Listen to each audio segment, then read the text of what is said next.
Mr. President. Today I'm briefing you from Damascus, where the atmosphere is ripe with cautious optimism and a yearning for renewal following far-reaching international moves on Syria. Last week, in a significant development celebrated across Syria, United States President Trump announced from Riyadh that he would order the cessation of sanctions on Syria. Yesterday, the European Union announced the lifting of its economic sanctions on Syria. The UK revoked their previous sanctions regime last month. I have long called for bold steps on sanctions, as have millions of Syrians in and outside the country, and I warmly welcome these international steps. I also warmly welcome the support extended by regional countries to Syria and its people, most notably Saudi Arabia, Turkey, Qatar, and other key partners. This includes not only initiatives on sanctions relief, but also to resolve Syria's outstanding obligations to international financial institutions, support in the payment of public sector salaries, and ensuring the provision of critical energy resources. Mr. President, these are indeed historic developments. They hold major potential to improve living conditions across the country and to support the Syrian political transition. And they give the Syrian people a chance to grapple with the legacy of misrule, conflict, abuses, and poverty from which they are trying to emerge. We will follow closely and support the moves to lift sanctions. But we also know that Syria faces significant structural challenges with an economy ravaged by over a decade of war and conflict, and a host of other destabilizing factors. Revitalizing a devastated economy will require from the interim authorities sustained actions, including on overall economic reform and governance standards across the financial system, and this will need international support. Mr. President, I have taken note of the decrees issued last week by the interim authorities announcing the establishment of two keenly anticipated and key institutions, the National Commission for Transitional Justice and the National Commission for Missing Persons. The decree appointed their respective heads and gave them 30 days to form a team and develop internal regulations. The creation of a dedicated commission for missing persons attests to the centrality of this issue in the Syrian national experience, which has impacted almost every Syrian household, as we have heard from Syrians time and again. In its next steps, we hope this commission will move to cooperate with the UN dedicated bodies, Syrian civil society, and above all, with victims and survivors associations who have formulated concrete proposals for their inclusion in such a process. The creation of a Transitional Justice Commission is another essential stepping stone in Syria's recovery from conflict and the restoration of Syria's right to the truth, justice, and reparation.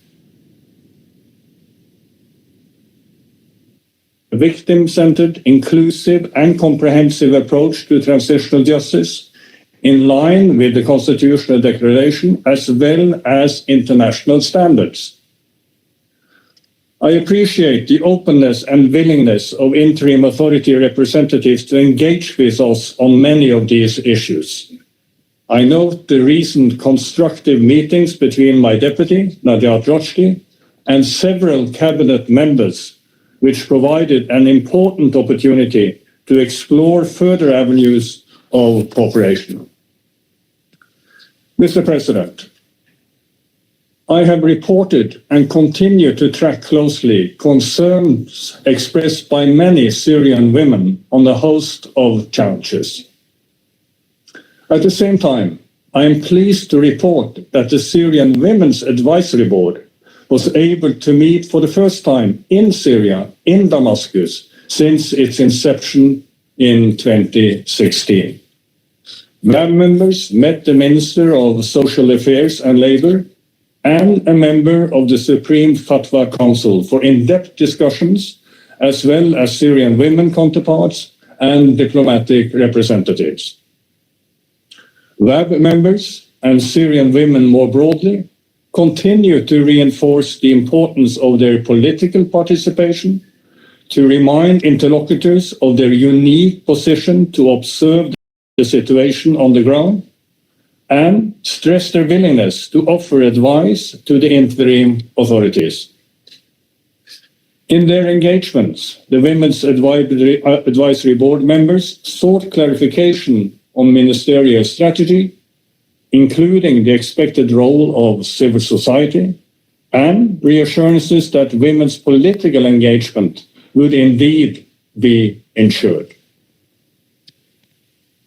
Mr. President, in accordance with the Constitutional Declaration, a crucial next step in the Syrian political transition will be to establish a high committee responsible for selecting the members of the new People's Assembly, a process that includes electing 2/3 of its members. This transitional legislative authority will be responsible for working on an urgent legislative reform agenda, a critical part of rebuilding Syria's political consensus, state institutions, and creating the necessary framework on the economy, justice, political parties, elections, and much else besides. I have discussed with the interim authorities the need for substantive efforts towards inclusivity, transparency, and openness, all of which can help ensure the People's Assembly is seen as representative of the unity and diversity of the nation. I have shared concrete ideas on this with the interim authorities, and we look forward to furthering this engagement and support. Syrians also continue to look ahead to the envisaged future constitutional process, which needs to be inclusive of all social and political components in shaping a new social contract and paving the way for the free and fair elections as called for by Mr. al-Shara from the outset. However, Mr. President, there are immediate challenges of protection and confidence and participation that need to be squarely faced. In this regard, there were serious setbacks in late April when tensions dramatically escalated in Druze majority residential areas in Damascus suburbs and then on the outskirts of Sweda Governorate. This came against the background of heightened sectarian incitement. The violence left residents terrified. It caused dozens of casualties among civilians, armed Druze factions, and state security personnel, with reports of mortar and heavy weapons fire into Sweda. Clashes eventually subsided following agreements between the interim authorities and Druze representatives, but tensions remain, with fresh reports of rocket attacks into Sweda last night. Mr. President, the intra-Syrian efforts to ease tensions and maintain shared security and stability need to continue. I welcome Interim President al-Shara's statement on 2nd May, in which he prioritized dialogue and cooperation within the framework of national unity. But, and I must add, I remain concerned about the potential for new violence and at the undermining of trust that such developments inevitably bring about. Deputy Special Envoy Rushdie visited Sweden in the aftermath of the clashes and met the governor of Sweden and various groups, including Druze sheikhs, Christian and Muslim religious leaders, Bedouin tribes, leaders of armed factions, and civil society representatives. She appreciated the open and substantive discussions on various challenges, including those faced by thousands of Druze students from Sweden who were assaulted at university dormitories in several cities.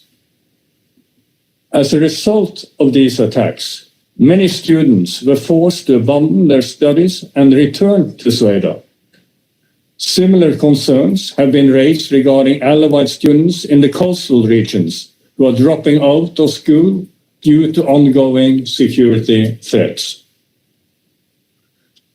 Mr. President, let me also note my alarm at renewed Israeli airstrikes in Syria in the reporting period, including during the violence in Druze areas and close to the presidential palace. Such attacks are unacceptable and must cease. Syria's sovereignty, independence, and territorial integrity must be respected. There are clearly diplomatic possibilities, and these must be prioritized. Meanwhile, Mr. President, the unacceptable violence and incitement of communal tensions in Druze areas came on the back of the grave incidents that took place in the coastal areas in March. The situation there also remains fragile.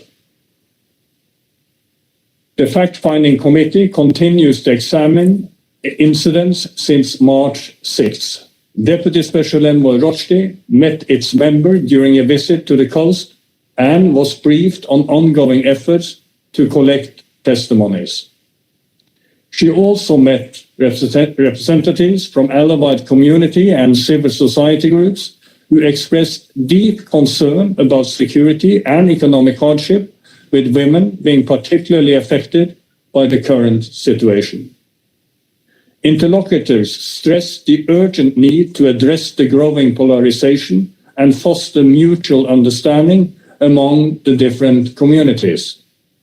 As Interim President al-Shara noted in his recent address, coexistence is part of Syria's heritage and history, and it must be preserved at all costs. Efforts to counter hate speech and promote media freedom more broadly are indispensable in this regard. Mr. President, further steps in security sector reform are also clearly needed, along with measures on disarmament, demobilization, and reintegration. And, as I have reminded this Security Council about many times, action on the core issue of foreign fighters also needed. Ultimately, I hope that this can contribute to the positive intention to ensure that no weapons can be held outside of state control.